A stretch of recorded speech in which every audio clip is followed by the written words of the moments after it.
اللہ اللہ اللہ۔ کتے کا ذکر قرآن پاک میں آیا ہے، اس لیے آیا ہے کہ اس نے اللہ کے ولیوں سے وفا کی تھی، اس لیے آیا ہے کہ اس نے اللہ کے ولیوں کے ساتھ وفاداری کی تو اللہ نے اس کا ذکر ہے۔ قرآن ایک بادشاہ تھا، بادشاہ جو ہوتے تھے ان کے اپنے اپنے مزاج ہوتے تھے۔ اس بادشاہ نے 4 5 6 کتے رکھے ہوئے تھے، اور کتے بڑے بڑے کتے تھے، اور بڑے وہ خون خار کتے تھے، چیر پھاڑ کھا جاتے تھے، شیر جتنے ان کے قد تھے۔ بادشاہ تھوڑا سا کسی آدمی سے ناراض ہوتا نا تو ایک بہت بڑے پنجرے کے اندر ایک بہت بڑا سلاخوں کا گھر اس نے بنایا ہوا تھا، اس میں کتے ہوتے تھے، اور کتے کو جب باندھ کے رکھا جاتا ہے تو زیادہ زہریلا ہو جاتا ہے، وہ زیادہ اس کے اندر کرواہٹ آتی ہے، زیادہ کاٹتا ہے۔ اس نے قید کیے ہوئے تھے، کتے تو بڑے زہریلے تھے۔ جس آدمی سے بادشاہ تھوڑا سا ناراض ہوتا نا تو وہ کتے کے آگے اس آدمی کو ڈالتا، کتے اس کو چیر پھاڑ کے کھا جاتے۔ یہ سزا تھی، لوگوں کو پتا تھا۔ بادشاہ کے وزیر نے بڑی خدمت کی بادشاہ کی، 35 سال تک نوکری کی، لیکن ہر سورج نے غروب تو ہونا ہی ہوتا ہے نا، ہر چاند نے ڈلنا بھی ہوتا ہے۔ اب بوڑھا ہونے لگا، وہ جو مضبوط حافظہ تھا وہ کمزور ہونے لگا، ہلکی ہلکی غلطی۔ بادشاہ مزاج کا بادشاہ تھا، پر نہیں سمجھ میں آیا، تو میں نے کہا کہ لوگ کہتے ہیں ہمیں کام پیارا ہے، چم نہیں، تو رشتہ وفا کا تھا ہی نہیں۔ وزیر سمجھنے لگا کہ اب نہ میں بھی غلطیاں کرنے لگا ہوں، تو ایسا نہ ہو کسی دن میں بھی ان کتوں کا شکار ہو جاؤں۔ اس نے بادشاہ سے کہا کہ بادشاہ، مجھے آہستہ آہستہ معذرت کرنے لگا، قدم ہٹانے لگا کہ مجھے چھٹی دے دی جائے، اب میں بوڑھا ہو گیا ہوں۔ لیکن اس نے کہا نہیں نہیں، جب تک میری طبیعت نہیں مانتی تم نہیں جا سکتے۔ اتلے کلینال لوگ تھے، وزیر خاموش ہو گیا، پریشان رہنے لگا، غلطی ہو گئی ہے تو پھینک دے گا۔ ایک تجویز اس کے ذہن میں آئی، وہ جو پنجرے، کتوں کے پنجرے پر محافظ بیٹھا تھا نا، جو ان کو کھانا ڈالتا تھا، روٹی ڈالتا تھا، گوشت دیتا تھا، اس کو ایک دن کہنے لگا یار تیری ڈیوٹی ہے سارا دن کتوں کو کھانا دینے کی، گوشت دینے کی، تو 2 4 دن ڈیوٹی مجھے نہیں دیتا؟ تو لے لے، میں تو پہلے پریشان ہوں، سارا دن ان کی دیکھ بھال کرتا ہوں۔ اس نے کچھ تھوڑا سا گوشت لیا، پنجرے کے باہر کھڑے ہو کے کتوں کو ڈالا۔ اگلے دن تھوڑی روٹیاں لے آیا، کتوں کو ڈالی۔ 2 4 دن، ہفتہ، مہینہ، سال بھر، اتنا اس کو موقع ملا وہ دن بھر خدمت کرتا۔ بس وقت ایک دن آ گیا، بادشاہ کو کوئی بات اچھی نہ لگی، اس نے کہا اس بڈھے کو اٹھاؤ اور ڈالو کتوں کے پنجرے میں، ساری زندگی یہاں رہا، اسے ابھی تک نہیں پتا چلا میرے مزاج کا۔ اٹھا کے پنجرے میں ڈالا نا تو بجائے اس کے کہ کتے اسے کاٹ کھاتے، وہ اس کے پیر چومنے لگے، وہ پیر چومنے لگے، ہاتھ چومنے لگے، چاٹنے لگے۔ تو بادشاہ سامنے کھڑا تھا نظارہ دیکھنے کو کہ چیر پھاڑ کرتے تو خوش ہوا کرتا تھا، خونخوار درندے جیسی اس کی طبیعت ہو گئی۔ جب دیکھا وہ پیار کر رہے ہیں تو بادشاہ وزیر سے کہنے لگا یہ کیا ہے؟ تو وزیر رو پڑا، کہنے لگا تو سیاستدان تھا تو میں بھی سیاستدان تھا، ساری زندگی سیاست کی، لیکن دنیا داروں کے ساتھ رہا، تو انجام یہ ہوا کہ مجھے اس پنجرے میں ڈال دیا گیا۔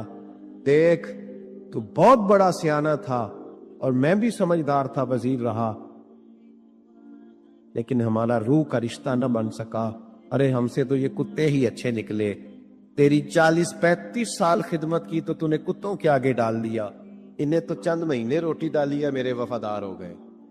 چند مہینے روٹی، جنہ تنا وچ عشق نہ رجیا، کتے ہونا تھی چنگے، جنہ تنا وچ عشق نہ رچیا، کتے ہونا تھی چنگے، مالک دے کر راکھی کر دے، صابر بھوکے ننگے۔ اور بابا بلے شاہ صاحب فرماتے ہیں تو راتی جاگے تو شیخ صدا میں، راتی جاگ دے کتے،